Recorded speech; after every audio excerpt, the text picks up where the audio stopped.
Hey guys, word on the street is that Porsha allegedly was messing around with Future. Well, you're not hearing it from me, but this is what Simon is seemingly saying in regards to this divorce that he has going on with Porsha. Now, guys, we're going to jump right into this. Now, on July the 3rd, I believe that was the date that Simon had requested through the court that Porsha come in and answer a bunch of questions via court reporter. However, it didn't turn out exactly how we thought, y'all. Let's go ahead and jump into this video.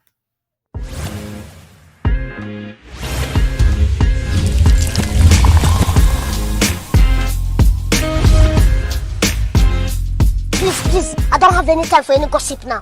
Eh? Yes. Now, guys, before we get started, make sure you go and like, share, and subscribe to the channel.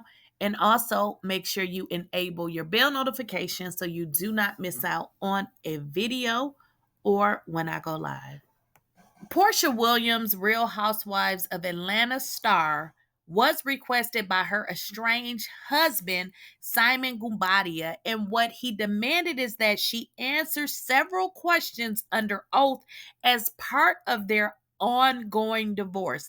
Now, this information is coming from In Touch, and this is an exclusive. So, as I stated, I don't know, last week or something like that, don't quote me on it. Simon had requested that Porsha answer some questions under oath, and this was supposed to happen, I believe, around July 2nd or 3rd.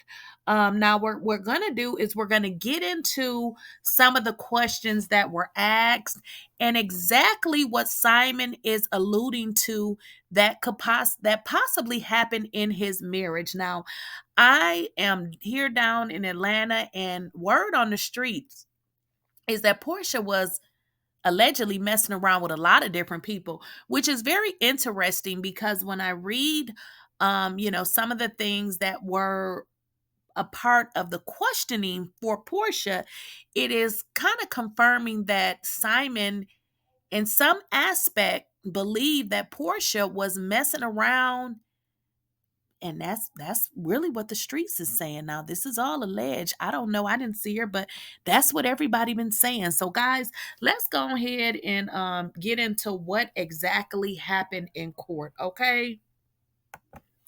Now, here are some of the questions that Simon requested that Porsha answer. Now, let me kind of make sure you guys understand where this is coming from. So, what a person does to prove that another person is a liar, they bring them into a court setting. It doesn't necessarily have to be a court, but it has to be a court reporter there. So, what the court reporter does is they make a transcript of everything. So, when a person lies and it's considered under oath, they can go back and pull a transcript and say, you said this on this date, you said this. So it makes the person look like a liar. So from what I can interpret, I believe Simon has some kind of evidence, but what he's doing is he's being very smart. Is he is allowing Porsha to answer questions and perjure herself so he can come back and catch her in a lie. But y'all don't quote me on it, but here are some of the questions that he had to ask your girl Porsha. Simon asked Porsha to admit or deny that their prenup was unfair and unreasonable. In addition, he asked her, Porsha, to admit or deny that she was married or she married him for his money only. Other questions included asking her to admit or deny she filed for divorce without telling him, whether she cheated on him during the marriage or whether she was having sex or intimate with another person during their marriage. He also asked Porsha to admit or deny that she was never in love with him. Simon also asked Porsha to answer, what was your understanding of the reasons why him, Simon, Mr. Guobadia, paid Porsha a 5-figure monthly allowance during the marriage for 15 months. Simon asked Porsha to explain the nature of her relationship with the man named Kelvin. Now, I did a video on a man named Kelvin. Go watch it. Also, her relationship with her ex, Dennismckinley, and another man named Jonathan. His request also asked to explain the nature of her relationship with Nevadius, professionally known to everybody else as the rapper Future. Now, the reason why Simon is asking Porsha these questions, y'all, because he must have proof. So it seems that he is trying to catch her in a lie. What better way to do that is to bring her, haul her in to court. Doesn't necessarily have to be a court, but because a court reporter is there, they are able to get her on record. And if she lies, this is how he can attack her credibility. And this is pretty much how he can win in this entire divorce. And generally, what people will do when they're trying to catch you in a lie is they do exactly what Simon is doing. He's asking her basic questions. She doesn't know what he's going to do with the information. So it's almost like she's hanging herself, because if she deny it, then he probably has proof. Obviously, if she admitted, she's still in trouble. So this is a bad situation for her. Very bad situation. Now, Simon did not expand on the questions or the reasons for asking. Just like I previously stated, they're not going to tell you why they're asking you these questions. As her husband, he has the right to actually ask. But sources close to Porsha are pretty much saying that she doesn't know Future, but I mean, we don't know that. Okay. So we know that Porsha filed for divorce in February after 15 months of marriage. She demanded that the prenuptial agreement that they signed before walking down the aisle be enforced. She demanded that Simon vacate the home that they shared while they were married. Porsha also said that the prenup was clear and that Simon had to leave the property until the outcome of the divorce. Simon obviously objected to the request, and the judge granted Porsha temporary exclusive use of the home. Now, recently, Simon demanded that Porsha actually be found in contempt of court. Now, the reason that Simon has requested that Porsha be held in contempt is because she has failed to turn over the requested documents in the case. Now, if you guys recall, Simon asked to see what her wages were now in the past, because he can ask that in a divorce. That is fair. That is fair. But Porsha has not turned over any information with regards to her income, which means she is refusing to follow the court order, because apparently it is a court order. And Simon is saying that by her refusal to do this, that she is actually not following the laws. He also accused Porsha of having intentionally and willfully violated the court order by simply not turning over those requested documents. In addition, Simon argued that the prenuptial agreement was not enforceable. Further, the prenuptial agreement is just not it's not enforceable, because guess what? They did not meet the criteria for enforcing a prenuptial agreement.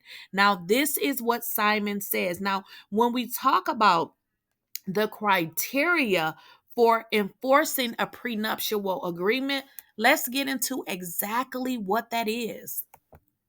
Simon will talk about a term, and you guys can look this up, and it's called a meeting of the minds. And it is exactly what it sounds like. If you didn't know the definition, if you just thought about what those words meant, to you, it is simple. It is just an understanding between one or more people.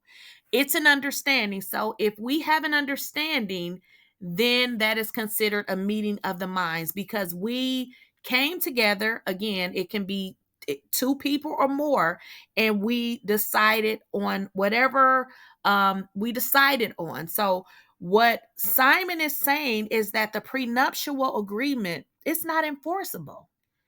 It's just not, because let's talk about why it's not enforceable. Simon said the November 17th, 2022 prenuptial agreement is not enforceable for several reasons, including there was no meeting of the minds, guys. They didn't agree. But here's the deal. They agreed, but things changed. Remember that. Simon says because the reason why there were no meeting of the minds, because the terms, one of the other issues too is the terms are unconscionable, which means I shouldn't say what you guys, what he is expected to do is unconscionable. And because the facts and the circumstances have changed since the prenuptial agreement was executed, making the agreement unfair and unreasonable. Again, it's unfair, it's unreasonable, and things have changed. Since things have changed, there are or were no meeting of the minds for two reasons. They sat down and they agreed to some things that did not ultimately take place. One being Porsha is working. That was not a part of their meeting of the minds, guys. And so, guys, as we wrap this up, Simon added that since the execution of the prenuptial agreement, Porsha has entered into an agreement with True Entertainment LLC, Bravo, NBC Universal, Truly Original, where her income exceeds millions of dollars, which has I can't talk, drastically and unexpectedly changed the facts and circumstances and intent of the parties when entering into the prenuptial agreement. This is what I've been saying. They entered into an agreement, but so many things have changed, which makes it's not valid. He just stated that he gave her a monthly salary. That was something that they agreed to. She didn't work. So this is not making sense, is what he's saying. And he has a very good case. And I just believe that he's going to win because what he's saying is true. It's nothing fake about what he's saying. You can enter into an agreement, and I don't think Porsha understood, or she was trying to be too slick, thinking that because it's a signed prenup that it's solid, and nothing is solid. Even when you sign an agreement, you can always refute and challenge anything, even if you signed it. Because what Simon is really saying is that Porsha is a fraud. This is what he's saying. I mean, he's just not saying it like that. I mean, he said it on his Instagram, but he is making it really, seem that Porsha is not a person that this court should believe, because what he's saying is that she's a liar, and he's saying that she's a cheater in so many words.